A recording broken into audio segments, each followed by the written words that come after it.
What's good, folks? It's Frame here with a new Warframe video. So I've been getting a lot of questions on my melee. I didn't really have a video specifically made for it, but yeah, in some videos I do feature my Dokrahm builds here and there, but this will be the video that people will look to if they need the specifics. Zaws were the first modular weapons introduced into Warframe, where you can custom build your own melee weapons, based around your playstyle or to suit certain Warframes and their abilities. As we head to VIDS, we can fast travel to Hawk, the Zaw vendor, browse his wares, and purchase Zaw parts as blueprints, so you can later assemble them into mighty weapons. A Zaw is comprised of the strike, this is the head, and where you get the mastery experience from. The grip, which will determine the type of melee weapon you will end up with. So for example, depending on what grip you choose, you can wind up with a polearm, a sword, or even a dagger. And finally, the link. This finalizes your Zaw and also determines whether it's going to be a status,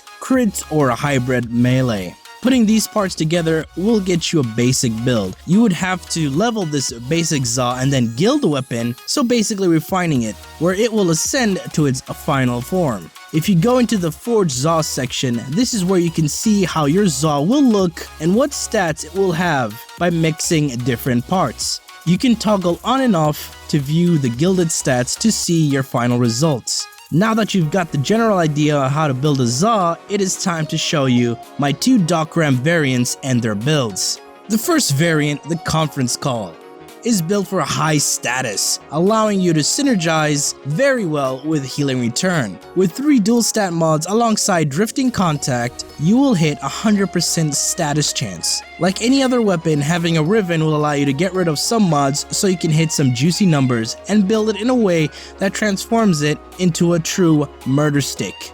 It's built from the Dokrahm Strike, Sikala Grip, and the Iguana 2 Jai Link. This will increase our attack speed and status chance while it reduces the crit and some damage. A status weapon with some good slash can dominate, especially if you mod it with condition overload. I'll show you the stats and builds without the Riven first. So the 100% status chance build without a Riven will have Tempo Royale as the stance. This is by far the best heavy blade stance as it's the fastest one and has simple combos. Prime Pressure Point for the damage, 3 dual stat mods to make Viral plus Fire. Why Viral? Because of the high slash. Slash goes through armor and Viral reduces the enemy's health. And Fire is a better filler element, as it does better periodic damage. All these elements plus the IPS will greatly increase the damage potential when paired with Condition Overload. You gain 60% melee damage per status type affecting the enemy. I'll be using the Exodia Force Arcane throughout my Condition Overload Zaws,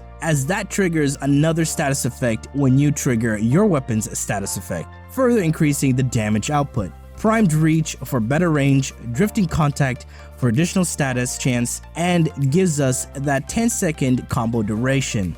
Now if you're going to build this for Healing Return for Saryn or any other frame, simply replace the third element for Healing Return. Yes, this does reduce your status chance, but you will have enough to murder anything. And finally, the Riven build. This allows me to have all 3 dual stat mods alongside Healing Return. My Riven grants me attack speed and melee damage, a lot higher than Prime Fury and Prime Pressure Point, hence why I subbed those out. Clearly this Dokrahm build is not meant for crits, but you could make it a crit build, but it won't do it justice. So that's why I have a different variant for the Dokrahm, designed to be a hybrid weapon and making it into a perfect killing machine to combine status and crit.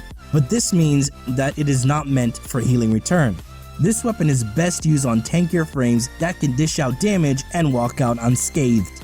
This variant has the potential of hitting red crits when paired alongside an Adarza Kavat. Its parts are comprised of the Dokrahm Strike, the Stung Grip, the Iguana Jai 2 Link, slightly increasing our crit while slightly decreasing our status chance and slightly decreasing the attack speed and increasing the damage. A little tip, you don't have to build all melee weapons with elements. If you want, you can build this with elements, but for me personally, I like the slash, crit, and weeping wounds combo on this one. We start off with the non-Riven build. Again, rolling with the Temper Royale stance, prime pressure point for damage, condition overload for that 60% damage for each status inflicted. And since I use the weapon with Zakti for armor stripping and additional status, it's going to murder things. Primed Reach for that juicy range, Blood Rush to give 165% crit chance when stacking combo multipliers, Berserker for 30 to 75% attack speed when critting, and we'll be doing a lot of that, so don't worry. Organ Shatter to boost the critical damage, Drifting Contact for status chance, and a 10-second combo duration. Now you see,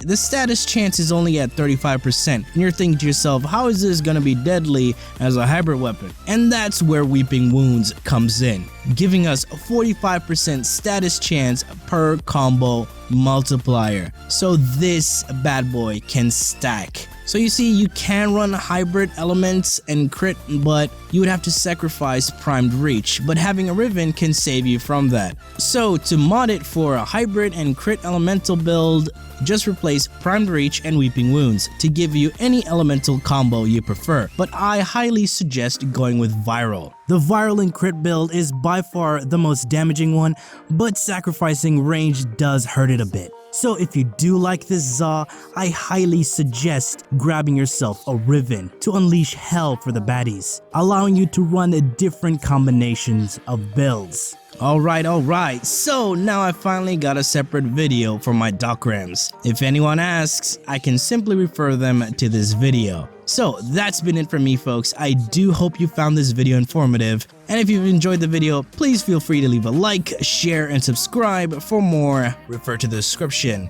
Thanks for watching, and as always, peace.